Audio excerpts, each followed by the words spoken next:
Good morning. I am Christina Sorrento. I'm the Chief of the Intake and Regulatory Coordination Division, and this is the DRC meeting for Springvale Terrace. Your lead reviewer is Adam Bossy. Adam will highlight any of the major items we should discuss today and then turn it over to the applicant. This meeting is being live streamed and recorded, and I'm going to turn it over to Adam. Hey, Christina. Thanks. Good morning, everyone. Adam Bossy, lead reviewer from the Down County Planning Team for the Springvale Terrace redevelopment proposal here. A couple quick housekeeping things. This is a speed to market proposal, so we are looking at the sketch plan, preliminary plan, and site plan concurrently. It's a CRT zone project with an FAR 1.5 in the Silver Spring downtown and adjacent communities plan area. And this is a wonderful project for the area. We did transmit our technical comments on Friday, of which there were quite a few. And, with that, I'd just like to turn it over to Stacy and her team and see where they'd like to get started. Thanks very much, Adam.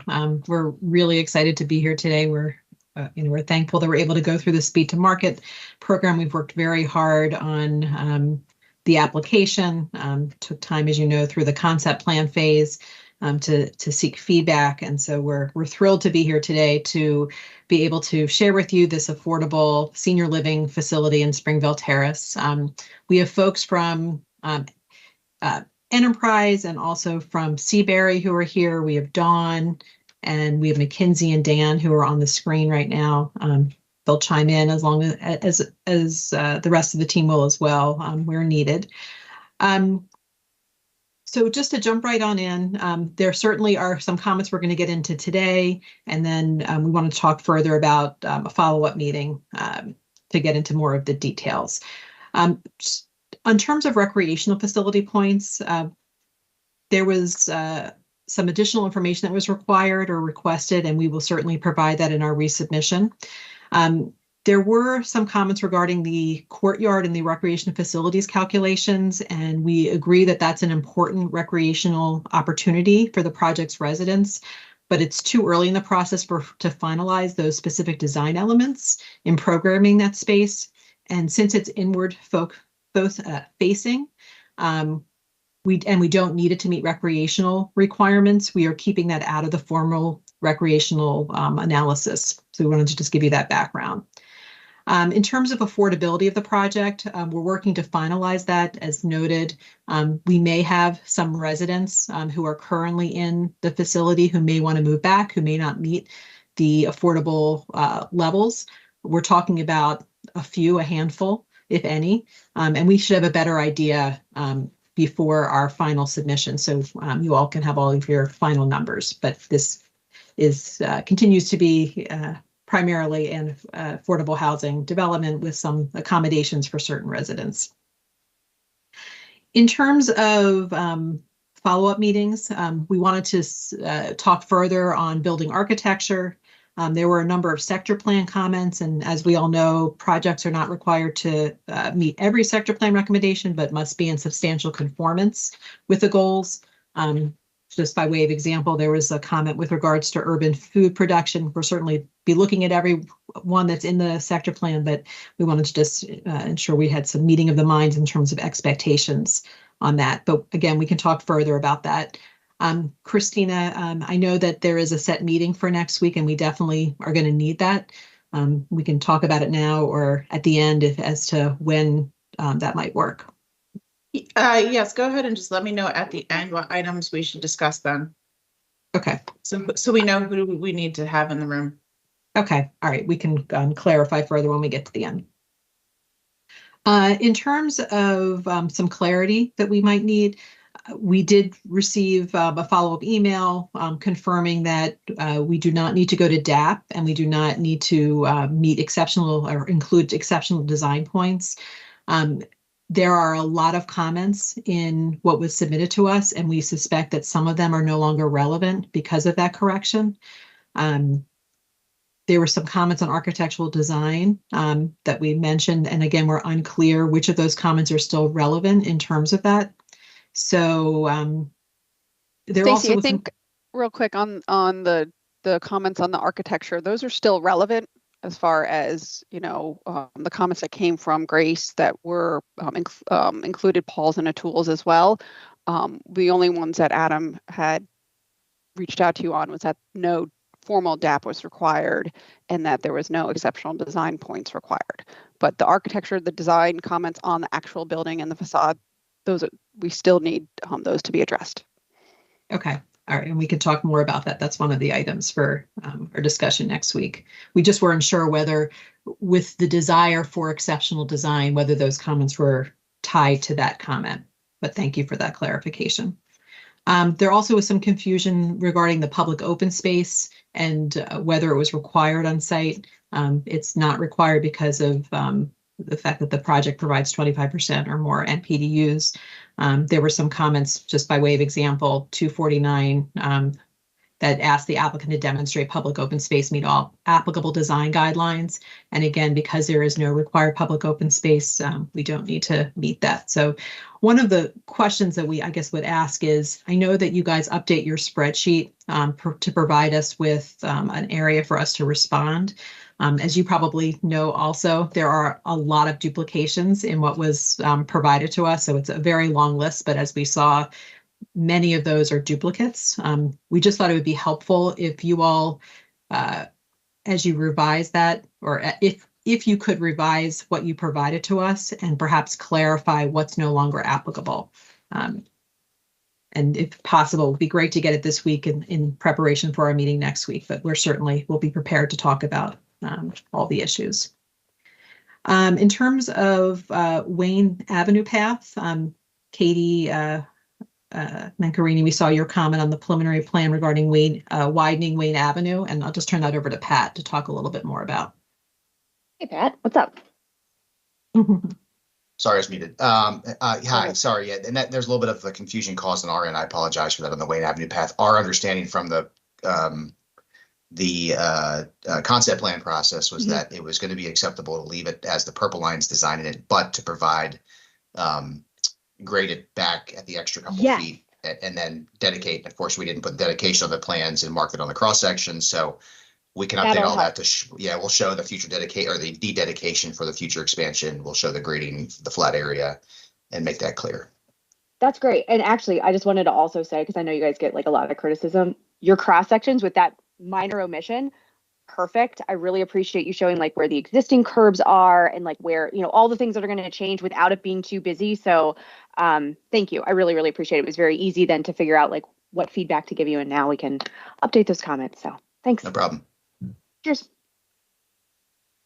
Thanks, Katie.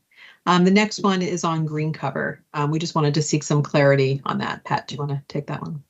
Yeah, the strict reading of I believe it's the design guidelines. It only mentions green roofs and tree canopy, and we flagged this during the creation of those design guidelines as somewhat inconsistent with what's been approved and enforced in Bethesda, but also what would be realistic and in terms of green cover and the benefits of green cover, not also including things like stormwater management and ground level general landscaping, which you don't have a lot of in the urban environment, but on this site you certainly do. For example, stormwater management, the soil depths are far exceed that of a green roof, but a green roof counts, and the comment was that the stormwater facility doesn't. So our experience has been that in Bethesda, those areas were counted in various places. We counted them here, obviously. I believe the feedback we got during the creation of the design guidelines was just that they didn't want to change the language. They wanted it to match Bethesda, but there was a recognition that those areas would count. So we just want to make sure that will in fact be the case, because as you can see here, there's a lot of green space, and if we omit a significant portion of it, it changes things quite drastically. Good morning, Patrick. This is Elza. If you can share with us what projects in Bethesda that we counted stormwater management that would be of use. I think we certainly have that if folks provide more depth for their green roof than is required for stormwater management, they can get credit. But if you have those projects, let us know and we'll take a look. Yeah, and I don't want to confuse the issue with public benefit points, because that is a separate thing. The green cover, it has always been because all the green roofs that we use for green cover across Bethesda have always been counted towards the green cover requirement. Otherwise, you have to cover your roof in, 100% green roof, and that's just not feasible for almost any building. So just want to make sure I'm not. No, you're correct. I misspoke, but I can't think of a project in Bethesda where we gave green roof, or where we gave green cover for something other than green roof or tree canopy. So if you have that, let us know. Thank you. I pulled up a list. It's pretty minimal just because there's usually not much ground level landscaping in these areas, but this is, an exception. But I do have some examples.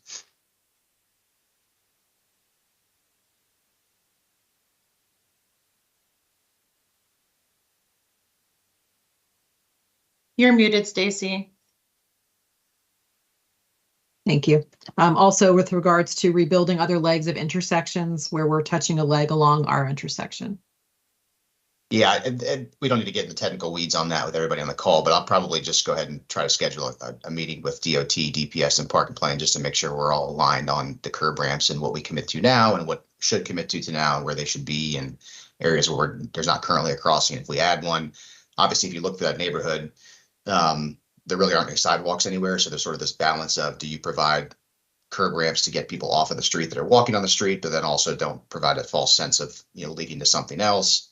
And then on those corners, there's always constraints with utility poles and trees, and then there's a lot of private property. So yeah, Pat, I think that'll be super helpful. Do you mind reaching out to Matt Johnson and see if he's also available? Because he's been kind of our resident expert on ProWag, because that's also been creating some confusion, which is why I didn't circle every area where we're going to need the 2 crosswalks. But I completely agree. If we can get that all squared away, before you guys have your next submittal, or at least your final submittal, obviously, but that'll be great. Yeah. I think. I'm sorry. This is Sam. I'm sorry, Deepak. Go ahead. Do you want to address this? Yeah, I think we should have, as Pat mentioned, we should have a meeting with DOT, Park and Planning, Definitely. and DPS in there, so I can invite Matt Johnson into that meeting. That way, we all are on the same page. Perfect. Oh, thank you guys. I appreciate it. All right, we're on the same page for a meeting at least. That's great. Thank you all. And those are really the primary ones that we wanted to talk about today. I think, we're going to have to dig in more detail with others. I think that as Pat mentioned, he's going to seek this meeting separately on the intersection issue. But I think the next meeting that we would want for next week is primarily Park and Planning. Okay, and dealing with. Let's take the time. We have 20 minutes right now. Let's take the time to start having that discussion.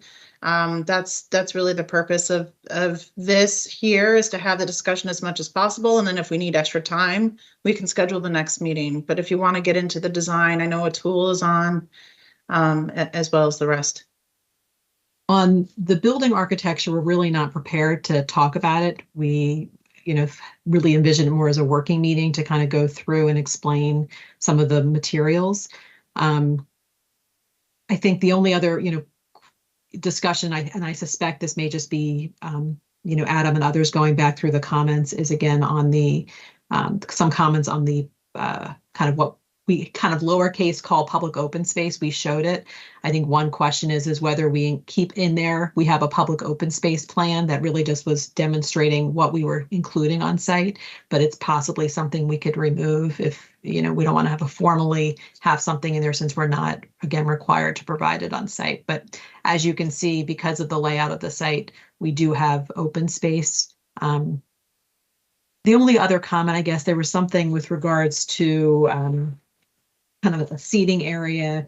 We have, I think it's actually where it's on the corner of Pershing and Springvale Terrace. There were some things that we had discussed during the concept plan phase that we had advanced that we did retain, even though, we agreed with staff that we're not providing public open space on site, but there still were some specific comments and that were provided. And some of the issues there was something about a masonry wall. It's just, we have challenges here in terms of the affordability element and cost, which presents some challenges, but we also felt pretty comfortable in terms of our discussions previously that at least, in terms of the design intent, that we were, on the right page. But we obviously have different, this is different than most projects since we are not required to provide the public open space on site. But I again think that's probably something we're going to have to, kind of dig into and hopefully be able to sit around a table to discuss. I had one other thing while we have DOT on the line, if we want to knock out some low hanging fruit, maybe.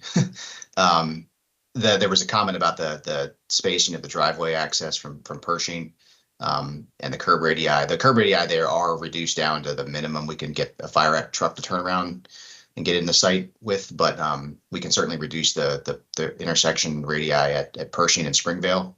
That I think it is going to require a design exception just because that 100-foot tangent, I don't think it'll work here. Yes. So I just wanted to make sure that is that an acceptable way of handling it? Yes, Patrick. Okay. Basically, if you need that access, which since it's less than 100 feet tangent, we would really like to reduce that radii on the other side. Yep. To be safe. So otherwise, you have to get that 100 feet tangent if you're not planning on reducing that radius on the other side. Okay. So yeah. Yeah. Was 15 feet the minimum, or can we go? What's 15 feet is a minimum, but okay. you have to make sure that the emergency vehicles can make the turn. So maybe a truck apron or something. We can work that out. So that's something we're looking forward to. Okay. Yeah, and then on Pat, we also oh, we talked with regards to the driveway. Sorry to interrupt. We talked with Marie, and it's possible, like we all talk at different times. So you may have more information that's recent than I do, but I think she said that the driveway could be narrowed a little bit further, or at least tightened up. I think she said it was like 35 today, and if it could get down to 25, she can still make her turns. And if that's the case, that's what we'd like to do. The curb radii right now are 22 feet. Oh, I am on the phone. Hey, Marie, yay! Yeah, right. Patrick, the plan that I signed showed if we're talking about the driveway apron, that they were 30-foot radii. Not 20. The truck turning is 30-foot radii, but the curb itself, the truck turning is 30-foot radii. The curb itself is 22 because there's more pavement width. That on future submissions, I think that would help us. Yeah, it's on there. It's on the site plan. The preliminary plan.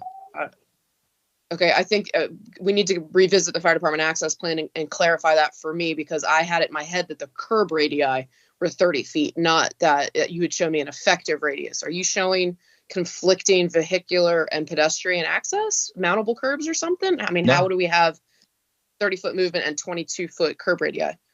Because the paving width at the throat, like the paving width isn't the paving width isn't 20 feet wide. So when you look at the fire access diagrams that show the turning, you're able to get an effective, and I could pull up the fire access plan if we want, but yeah, basically we've tightened it down as much as it's going to work with the truck movements. Got it. Okay, so at Springvale and Pershing, though, you also show me exiting the site and then making a left onto Springvale where it meets Pershing. That also was a minimum because that curb radius had to be 30 feet. I don't know how much tighter that intersection can. Oh, thank you so much. Yeah, we're talking about reducing the other side where the truck acts, because the part where it's not colored green is actually one way. Perfect. So, okay. So we're talking about tightening down the part that's not green. Yeah, that what it would be the northeast corner. Okay, so that would not be a problem for me. Cool. Okay, thanks. Pat, as long as we have folks, do you want to just mention about the loading on the loading side as well? Yeah, so we did admittedly show all of our diagrams with the truck turning right back out to Wayne. The goal is to allow that movement to obviously, I think nobody on this team and from the residents wants the trucks to go through the neighborhood, turning left and going out, I guess it's north on Cloverfield. So everything is predicated right now on and even that curb cut is angled admittedly a little bit to sort of reinforce vehicles going back out to Wayne, but we can adjust that as was pointed out. I mean, it's not set in stone yet. That needs to be formalized with DOT. So Pat, regarding that access restriction, if you have to remove that access restriction, I have put you have to go to that executive regulation. You have to modify that. And that is a time-consuming process as far as I talked to Mark Cherry about it. So I just wanted to make you aware that that is probably going to take 2 to 3 years minimum to get that access restriction removed. So I just wanted to bring that out to you guys. So I talked to Mark about it, and that's what it stands. So that's a minimum time frame for removing that access restriction.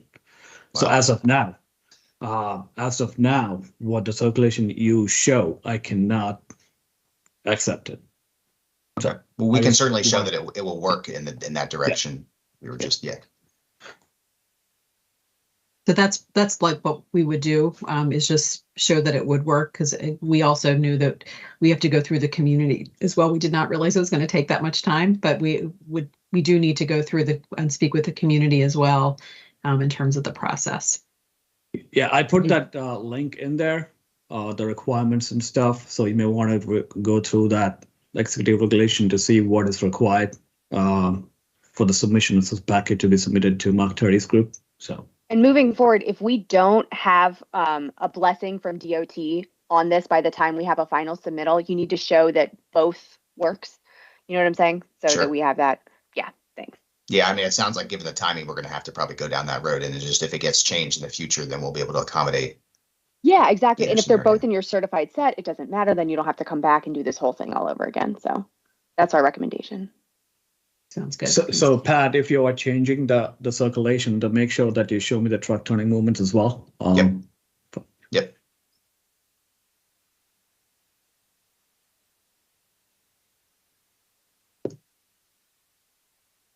Adam, do you want to talk about the open space question that Stacy has? Yeah, certainly. I think the root of it is just clarifying on the applications that the open space areas that they illustrated on site just are not counted as public open space for that defined term. I think that's kind of the meat of it. Yeah, and Adam, I'll just add a couple comments here, which might be helpful to set up for next week's discussion. You know, we certainly look forward to hashing all this out with you all. As you know, this is a combined application, so that's why you have a lot of comments up front, because this is the only application, including site plan. So we need to make sure we evaluate all the things that we would do typically over 2 or 3 applications in one go. So that's why there's a volume and a detail of design comments that is needed to get to those findings. None of the actual design comments are predicated on the fact that this project would be getting any exceptional design points. That was not our intent. We've really come to make those comments to make sure that we can ensure that the project meets substantial conformance with the sector plan and follows recommendations of the design guidelines to the extent practicable, which is the standard here, and happy to talk through details. And the open space here is a very unique condition, and we didn't make comments here thinking this would be public open space, but as you all are very well aware, there was a lot of discussion around where to place parking and all of that, which was hashed out during concept plan. So we are not going to go and reinvent that wheel now. The surface parking here was a big sort of compromise that was arrived at given the high levels of affordability of the project, and we certainly have accepted that as a given condition. And also the placement of the footprint of the building can't really be moved if you're trying to achieve the economies of, working with the grades, which means that the front doors of this building or the main frontages of the building on Wayne and Pershing both have that open space, whether it's public or not is, it's not public, but we want to make sure that the project is providing a frontage that meets the intent of the zoning code, the sector plan, and the design guidelines, and also that it is a usable space both for the residents and people who are going to be walking up and down these public streets in some meaningful way. So I just want to share that context, Stacy, so you all know where we are coming from on this. And as always, this is a discussion. We'll work this out with you as we always do. But I just wanted to make sure that was stated and sort of you had the benefit of knowing that we didn't really assume some of those other things that were being suggested. And yeah. We appreciate that. Thanks very much, Atul, for clarifying. I know that this is just a unique situation on all sides, just because this is probably one of the first ones that actually has kind of open space, however we want to qualify it, that's not required. And so there's, as we talked about, there's a push and pull between being, required kind of to do offsite but also necessarily doing some on-site, right? Yeah. So there's kind of, as you know, push and pull, and Yeah. which we had, discussed with the planning board too, in terms of the challenges on this issue. Mhm. So, Yeah. Christina, I guess, so the next part, I guess, is just scheduling the time next week. I suspect we probably will need, at least an hour to go through some of these things. I know do you have a time next week that's scheduled, or should we just follow up with Adam directly?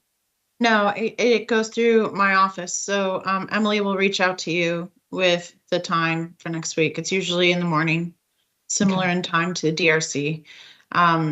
Is it just the design issue then that we have outstanding to discuss? I think so. I think it's, yeah. So I think it's really park and planning design, right, Pat? I think the others we're going to just do with yourself and others. Yeah. Correct? Yep. Yeah. Yeah, then we may need to reach out to like Marco about some of the forest conservation variance trees. We're obviously constrained with utilities and stuff. We need to pinpoint a lot of that, maybe shift some things around, but that can be just a one-on-one discussion.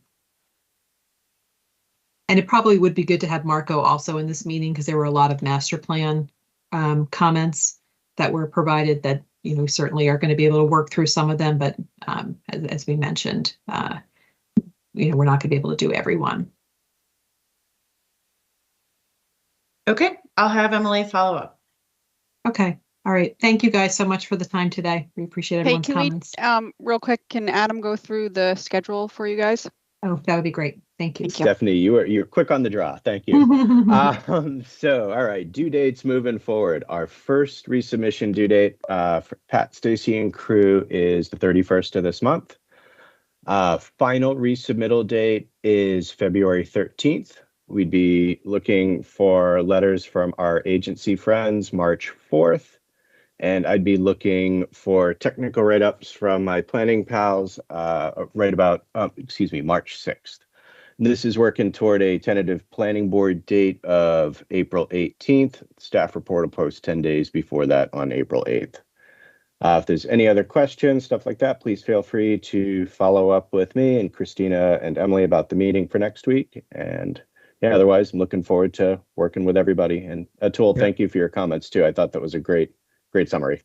Sure. No, thank you. And Christina, just from logistics, I was just looking at my calendar. I think those holds that were placed in 2023 might have expired for the alternative working session. So we might want to put them back up on there. All right, thanks, Atul. And just to add one more thing, Stacy, we don't reissue comments and update them. Neil doesn't do that after the fact with DRC. So what I would do is I would just go through them all. Again, as Atul said, there's a lot of comments because it's 3 plans that we're looking at. So they might be duplicative because it might be, one comment on the sketch and one comment on the site plan. So go through them. And if you have any questions on, please reach out to whomever they came from. One logistics question, and this is maybe for you, Christina, is actually it's in the site plan itself that has many duplicate comments in there. So there's like many of the same comments over and over again. I think it's a glitch in ePlan, Stacy. Yeah, I've talked to issue. Neil about every time you save a new comment, it saves a whole new session. It's really annoying. And we can't, he's on it. He's trying to fix it. I do believe though, and I could be wrong about this, I think if you respond to one of them, it responds to all of them.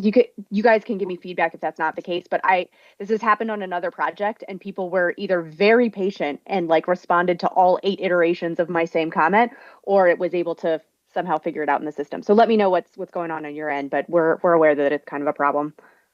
Thank you. It's not that we really mean it. It's just that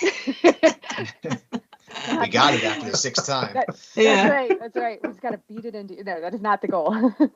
Thanks. It's almost like Neil is getting like a master's degree in IT by having to work e-plans all the time, even though that's not why he's doing it all. So thank you guys. Thank you. Yep. Speak to you all later. Bye-bye. Yeah, thanks. Bye-bye.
I am Christina Sorrento. I'm the Chief of the Intake and Regulatory Coordination Division, and this is the DRC meeting for PLD Lot 44, 4702 West Virginia Avenue.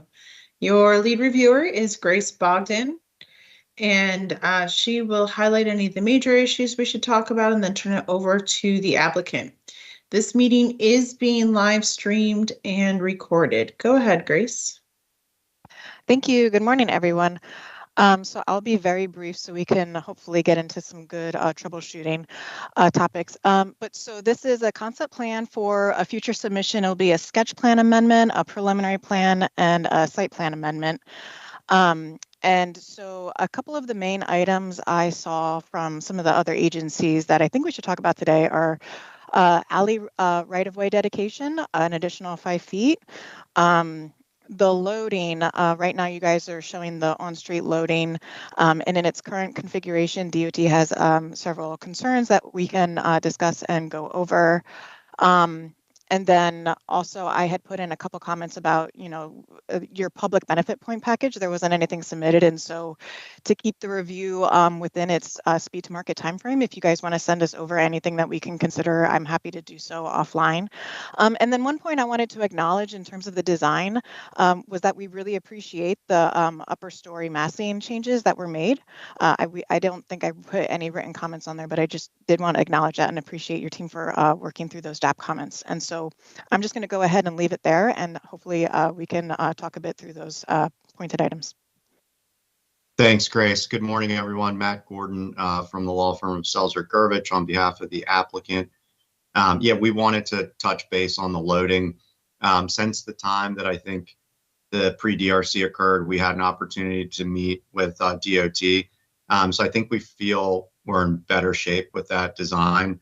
I believe we still have to send the detailed plans to DOT, and we'll also want to meet with planning staff as well to go through that. But I think we've come up with a design that can meet the site distance and functionally makes sense for this type of project, a for sale condo building that's going to have very limited move-ins and move-outs, given that it's just over the 50 unit threshold for where loading bay is even required. So we do want to have some more coordination meetings with DOT and planning staff on that, but I think we feel like we're in better shape. And I don't know if Rebecca or Deepak have anything that they want to add, and then I can go on to the public alley. I don't have anything to add. Okay. So that it kind of goes hand in hand with the public alley. So this applicant, they had these approvals for 4702 West Virginia Avenue in 2019 and 2020 for a smaller project that did not include the parking lot. However, they spent the last 2 or 3 years going through an RFP process with the county and then a general development agreement. So they've been working with Pat LeVay and Tori Gallus for a long time to study different alternatives. And they did study the public alley, and we couldn't figure out a way where loading or access really makes sense if you expand it to 15 feet. So we'll share exhibits with staff sort of as part of our package.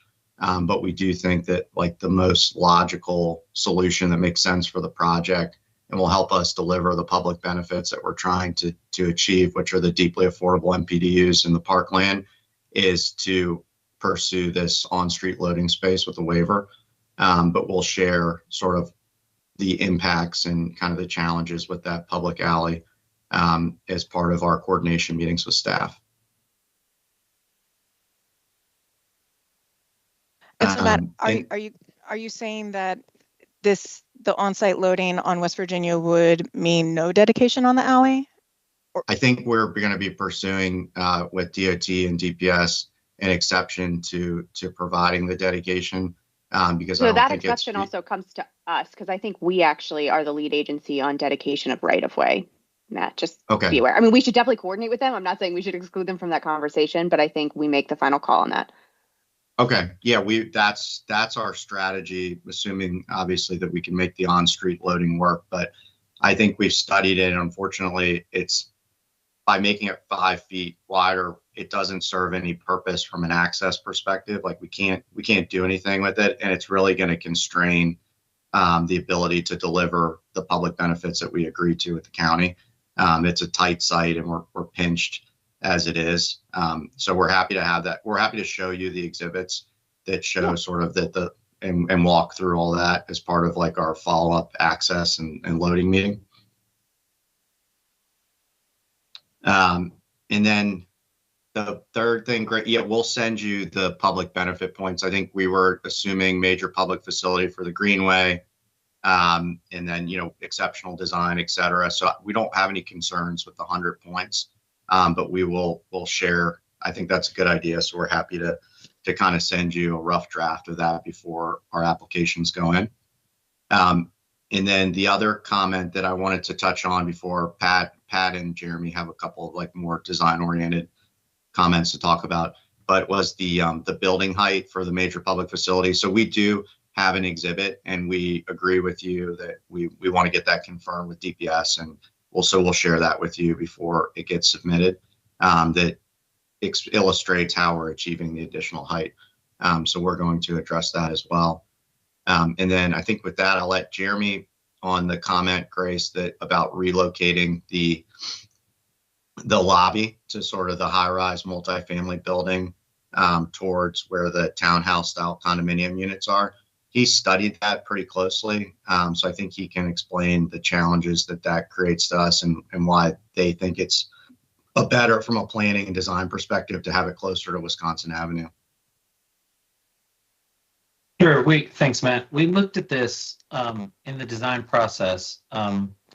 There's sort of one big issue on the outside, which was we thought with the alley and then a drive aisle and then the lobby, that any residents in the lobby who are pedestrians or residents of the building who become pedestrians and walk towards Wisconsin Avenue are going to be crossing two curb cuts, two access points instead of one. And then internally in the building, you can see on this first floor plan, if you imagine that parking garage mirrored, and so the drive aisle would be 20 feet east of the alley, and then you move the lobby to the other side of that, adjacent to the townhomes. The trash and the trash chutes kind of become orphaned from the alley then, and then the trash loading would have to go out to West Virginia and not come off the alley, which would create an unpleasant situation. And the elevators and stair would have to move to the east side of the building in a way that would really impede unit plans and unit making in the corner of the building that would just become undesirable. I think that northeast corner is our most desirable residential location. So the moving all those lobby elements just doesn't work for the layout of the building floors above and below, which is why we kept it where it was. I can understand.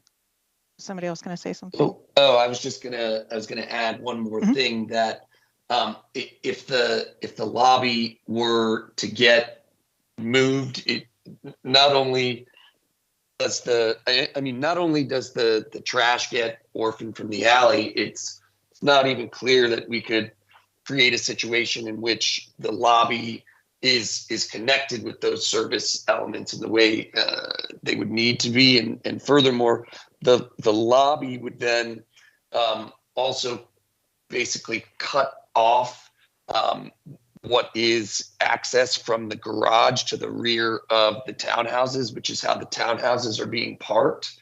Like if you look at it and you see in the garage layout, the row of parking that is on the very east end of the garage, like that parking is for the townhouses. And so you can see those entrances from that parking to the townhouses. If we were to shift the lobby over, then at least for the first couple of townhouses, that access would get blocked off. And so it's an additional impediment. Yeah, I hear you. Thank you for explaining all that, and I get it. But one thing that I think will help, and I think that we're going to have to look more into, perhaps at the next design advisory panel meeting, is looking down or getting some maybe street level perspectives of that area, so we can make sure that even with the garage and the alley separated and the lobby in the middle, it's still creating an inviting public realm in that area. So just seeing what you guys are planning to do there would be very helpful. Yeah, good morning. This is Atul. I just want to reinforce what Grace just mentioned. And as you know, this is something that the DAP will also have an opinion on. You know, our comments here are not to get in the way of having a functioning building, which is very important. That's a prerequisite for having a project. We just want to make sure that the main entrance to the building is not sandwiched between utilities in a way that takes away from its prominence and its importance and its contribution to the public realm. So, you know, this is going to be a continuing discussion. We are happy to continue the conversation, but our goal here is to not avoid having a situation where the main lobby of this building is overwhelmed by utilitarian spaces on both sides of it and all of that. So trying to avoid that and happy to work with you guys. Great, appreciated. And then there was one more. Oh, go ahead. Oh, go ahead. I was just going to say there's one more item I forgot to mention in the beginning, and that was comments from Marie in terms of fire access.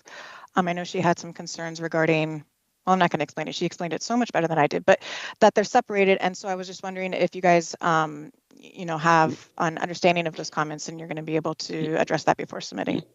Yes, we're aware and we understand them and we're working on solutions to that. We've got a couple things in mind, so we're just working through those in the immediate future. We're working through them now. I think Pat will reach out to Marie and coordinate a meeting to go through all of that, hopefully in the next couple of weeks. And then we will. Sorry, go ahead, Pat. I was just saying, no, I talked to Marie. I'm aware of the issues. I've conveyed them to the team. We just need to, like Jason said, sort of formulate some ideas and then circle back with Marie.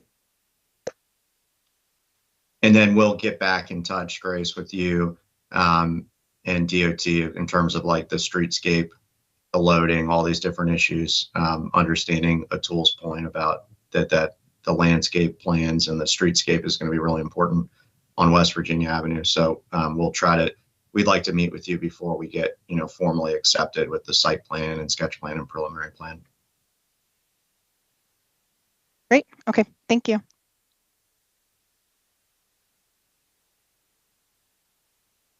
And so if there's no other comments for this one, since it doesn't go anywhere but here, I will go ahead and put together our comments that we had already given you for DRC, but sort of updating them for reflecting comments from this meeting. And I see actually now Mark does have his hand raised.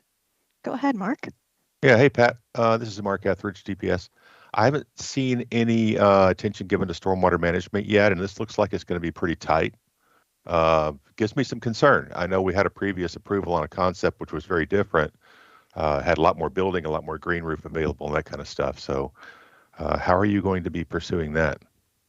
Yeah, so the original stormwater concept was for just lot, 4702, whatever the lot number is, I can't remember. But basically the area that's labeled now as Eastern Greenway mostly was the previous concept. The application now includes the parking lot to the left, to the west.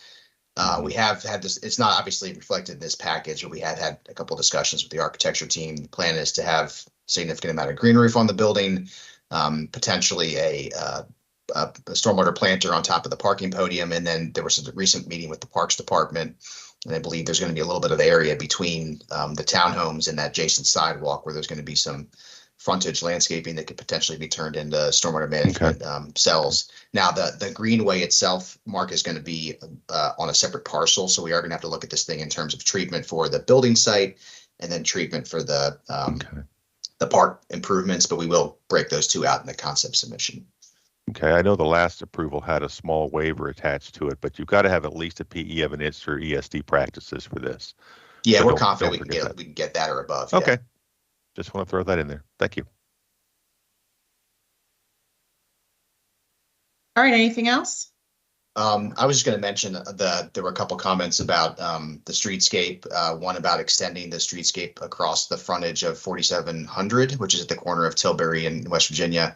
We actually it's not reflected here in this image, but we were going to retain what we did on the previous plan with that connection. But in recent discussions with DOT for the site distance issue, we're going to bump the travel lane to create a narrower street essentially to accommodate the truck loading potentially. And then what that would do is it will bump out at Tilbury and actually create more space for a sidewalk there. So what we previously had was a very narrow thing.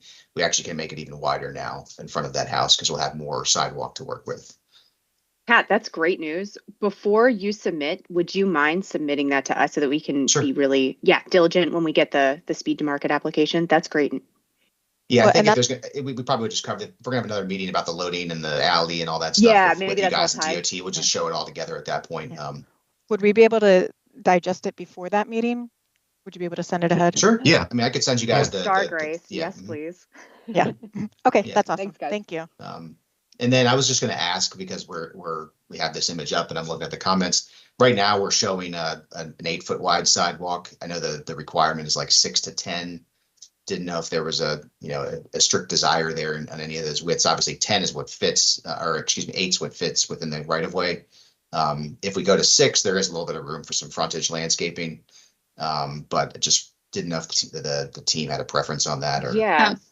This is Rebecca from DOT. Go ahead, We'll Rebecca. take a look at it and let you know. Just submit. I need to see what the cross section is going to look like before we can make a decision. Okay. Were you talking though, Pat? Were you talking about this internal greenway passage though, being the 8 to 10?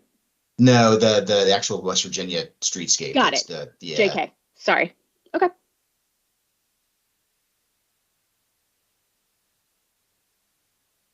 Ariel, you have your hand raised? So, Adesela here, I do the environmental review for this project.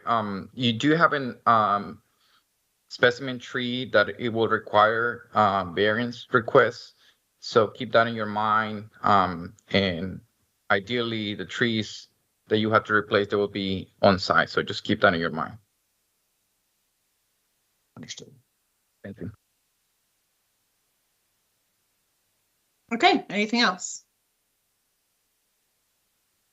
Thank you. That's all we have. Thank you for your time, and we'll be in touch to schedule the follow-up meetings. All right, thank you. Thank you. Thanks, everyone.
I'm Christina Sorrento. I'm the chief of the Intake and Regulatory Coordination Division. And this is the DRC meeting for 13901 Roby Road. Your lead reviewer is Mariah Claiborne. Basically, Mariah will show you any issues that we should discuss, and then we'll turn it over to the applicant. This meeting is being live streamed and recorded. So go ahead, Mariah. Okay, good morning, everyone. This is of course the plan. Let me pull up the environmental aspect of it. So of course this is a imagery that just shows the property located at 13901 Roby Road. It's currently zoned R30, but as of tomorrow, there will be an adoption of the Fairland and Briggs Cheney master plan that would change the zone to CRT. The main issues that we have are definitely the road connectivity for Roby Road and against Ashton Manor Drive, located right here. And then also too, just the staff recommends that the site layout, the design aspect should be changed a little bit. So I can go ahead and turn it over to the applicant for any questions. Hi, good morning. I'm Matt Escobar. I am the applicant. And first off, thank you guys for the feedback on the concept drawings. I did have just a couple of questions in light of now the zoning change, as you mentioned, Mariah, to the CRT, how that impacts, and will we still be able to do uses like the townhouses, or what other uses are allowed? Because maybe there might be a change there. Can you elaborate on that a little bit? Yeah, so according to the master plan, the townhomes, those are still suitable, but just to have more density for the property, the staff does recommend that multifamily units are better suitable for this site. Give me 1 second. If you wanted to keep the townhomes, we do have staff did create a concept plan drawing, a different design concept for you, excuse me, that just elaborated more on how the site should look. Is Roberto online? Yes, I Thank am. you. Can you touch bases more for this? Sure. This is just showing kind of flipping it so that the houses face Roby Road, and we are suggesting creating a new road that would ultimately extend to Aston Manor Drive. I know that the Fairland Briggs Cheney master plan talked about greater connectivity, because right now there are a lot of dead end streets and that sort of thing, and providing greater connectivity throughout the neighborhood so people are able to, not only just drive, but to walk places and that sort of thing. The other thing is with CRT, we want buildings to face the street, have frontage with the services behind. So in this case, we've shown two different alternatives of providing an alley off of the streets, so off of the two streets, so that the buildings face the frontages. It's just a pretty simple scheme, and just showing that concept, and providing, to activate the street frontages a little bit more. Yeah, I can see that. Roberto, I think that you're absolutely right. It's just kind of flipping this from where the concept plan was, and these townhomes that are right here at the front of the entrance. And because in the original concept plan, we already had the townhomes that are facing Roby Road. Those are going to be rear loading, so they would face Roby Road. So I guess, yeah, you're absolutely right. You just take those and kind of just moving them down. That's what the plan shows. Okay. Matt? Yes.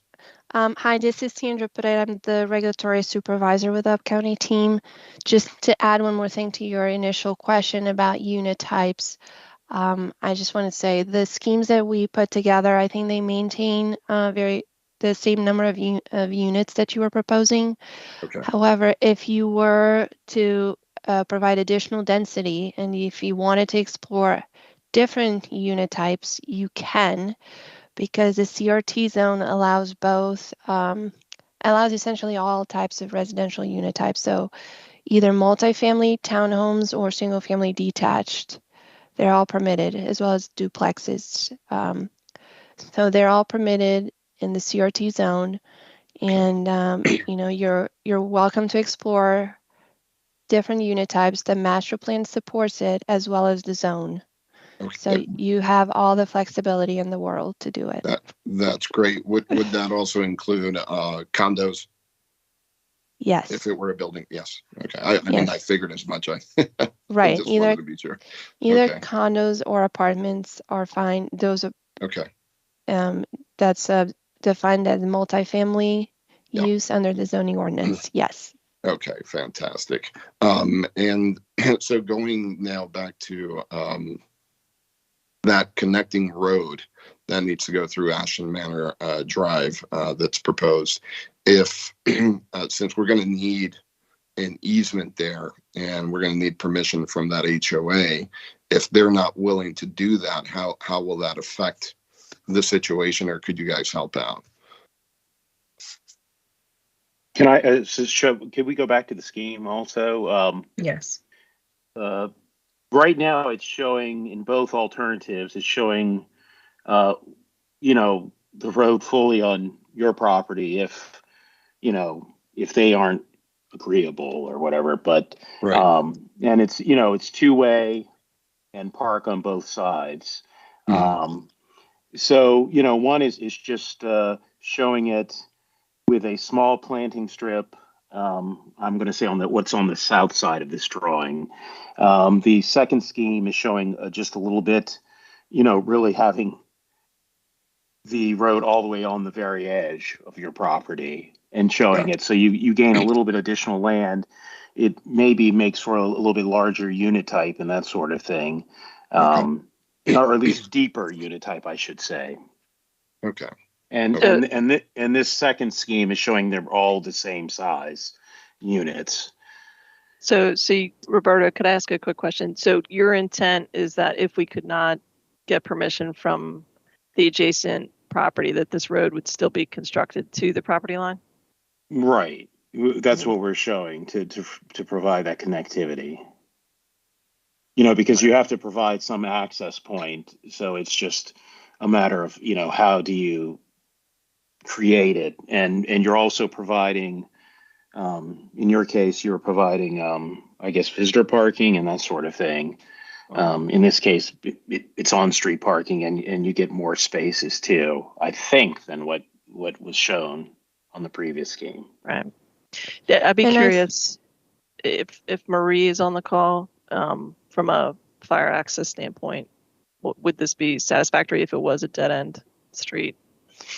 Well, you'd have to make sure that the dead end's no longer than 150 feet and then still be able to meet your front door distances. If you height restrict, your front door distance can be up to 150 feet from where the truck stops. So you do have that option. If you want to go 4-story, though, then that walking distance is only 50 feet to the front door. So that's going to be how you want to lay this out. But it's an option. I think it could work. So, thanks.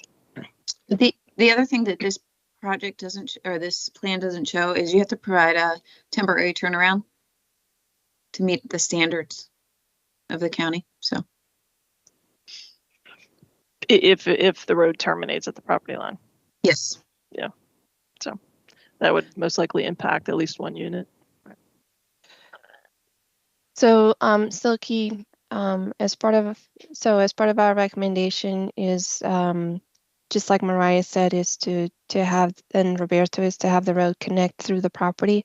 I think in either case, it will be necessary to speak with the adjoining property owner, even if the road is in its entirety within your property. I think that we still want to explore making this connection through the adjoining property owner as part of this development application, and in which case we actually would like to be part of those conversations and assist with that as much as possible.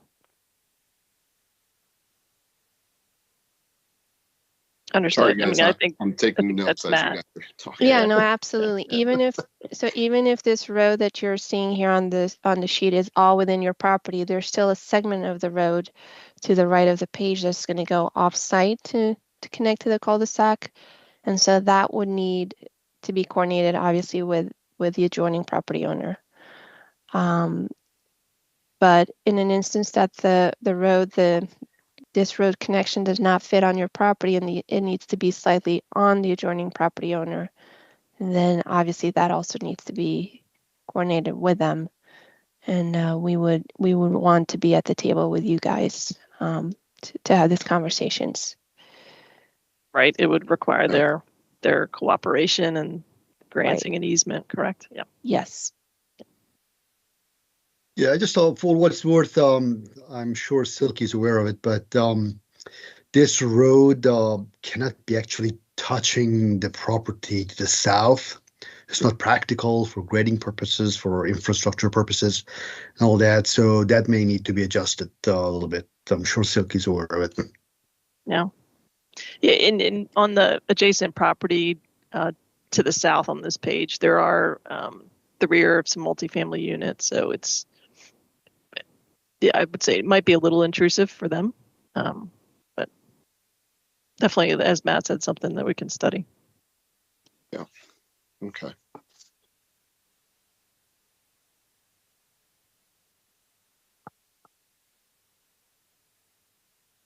Okay. You are muted. I am? No. No, I am. It's 2024 and we're still having people talk when they're muted on Teams calls. Sorry about that. So if we do get the access to connect all the way to the cul-de-sac on the back, would that alleviate the need for a turnaround for fire rescue? I don't think fire rescue needed a turnaround. It's DOT that needs the turnaround. DOT So, that yes. needs to turn around. Okay, thank you. Sorry. Mhm.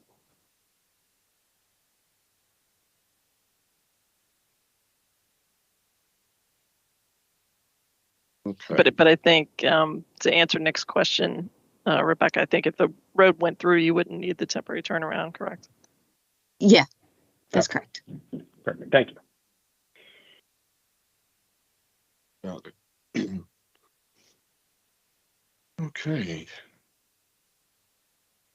Well, I don't think I have any other questions. I think we've covered the questions that I had. Silky, was there anything that you had in addition to what we've spoken about? No, I mean, we appreciate all the feedback. We definitely, this is a very preliminary plan. So we'll, concept plan. Don't want to confuse it with preliminary, but yeah. I'm sure we'll go back and look at this new zoning and the possibilities with it and be back in touch with staff. Okay, so keep in mind, you're going to have stormwater management out there, and you've got to have at least a PE of an inch through ESD practices. It's getting kind of tight. And there's a lot of stuff moving around, so just keep that in mind. Yep. Yeah. Understood, Mark. Thanks. Got it. Okay. All right. Thank you, everybody. All right. Thank you. Thank you.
I'm the Chief of the Intake and Regulatory Coordination Division, and this is the DRC meeting for Pascal Land. Your lead reviewer is Jonathan Casey, and he will walk you through the plans of anything major we should talk about, and then hand it over to the applicant. This meeting is being live streamed and recorded. Go ahead, Jonathan. Good morning. I'm Jonathan Casey with Up County Planning. Real quick, just want to go over the big picture here. We have a large agricultural property. The applicant is proposing to subdivide off a just over 5-acre piece of that property. There is an existing house on the portion that is being subdivided, so there really is very limited. The scope here is very limited, other than forest conservation and creating some new lot lines. Forest conservation is the one concern Josh Penn raised, the environmental reviewer raised about this application. Using off-site forest to meet forest conservation requirements is going to be an issue. But I'll let the applicant ask their questions, and then we can go into the details as needed.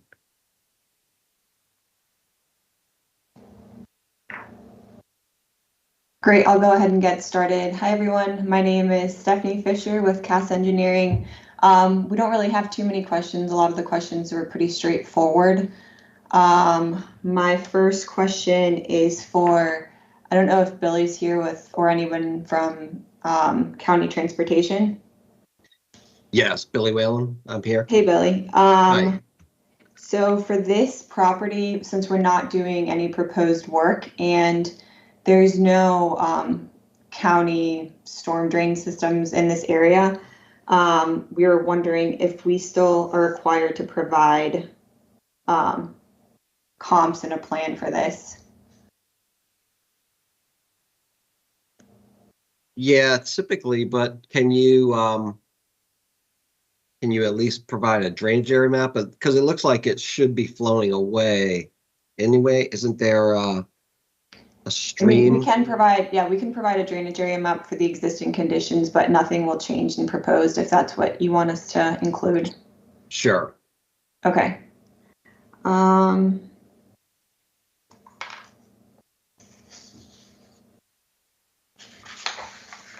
Let's see. All right, see you later.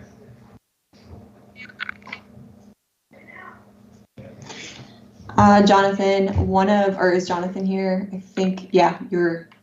Yeah. So one of the questions that you had was regarding the irregularly designed lot lines, and you can kind of see where that area is.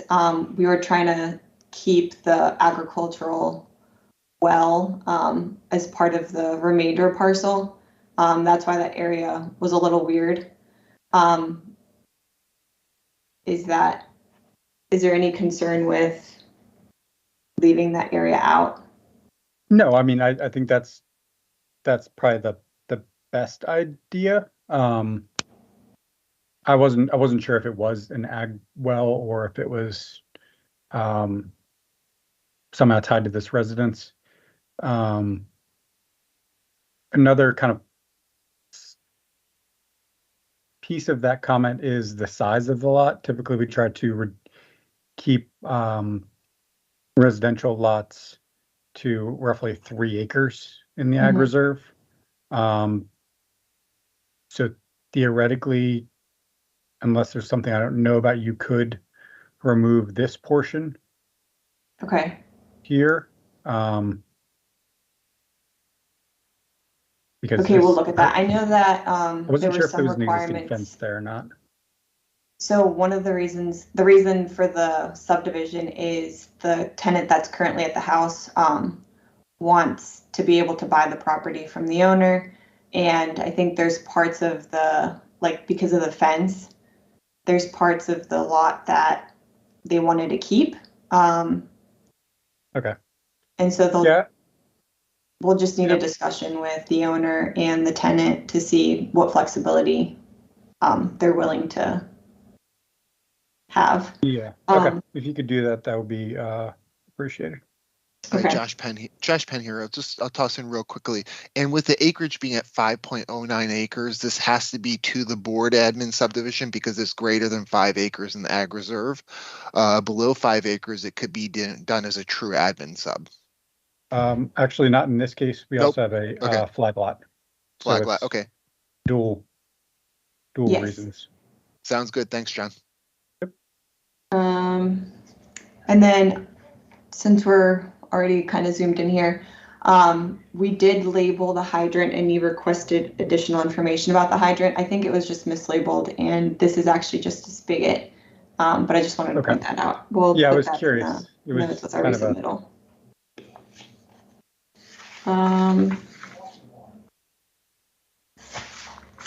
And then I'll move on to Josh. Are you here? Yeah, he just. I am here indeed. Awesome. So with your comment regarding the forest requirements and they need to be met on site, does the requirement still require we need to meet 25% forest retention, but that requirement just needs to be met on site? Yeah, you have to go through the details of 22A12F2, I believe it is, which is the minimum retention for on-site retention. And if you don't meet a certain threshold of retention, then you have to afforest up, and then you have to look at see whatever that number is. I don't have it off the top of my head, but I'm not sure if it's the minimum of 25% in the zone or if it's a varying amount. You'll have to look at my comments there. But yeah, it would have to be met within the limits of the lot being created. Okay. And then if there isn't enough forest within the proposed lot area, would the remainder of the 25% be allowed to be planted area?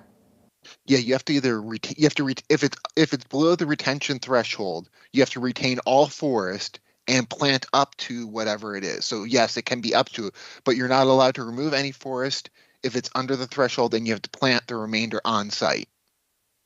Okay, and then for the forest area that is on site, does that count 1-to-1 or is it 1-to-2 for forest planted? So for example, if there is an acre of existing forest on the proposed lot, can the full acre be counted towards this 25% or is it only half? Anything within the lot design is considered on site and must be retained. And is the requirement counting like 100% of that forest area towards that 25%, or is it only half of the, like? No, anything that's on the lot is counted towards that 25% is either retained or planted. Okay. Those were our only questions, and if anybody has any questions for me, I'm happy to answer.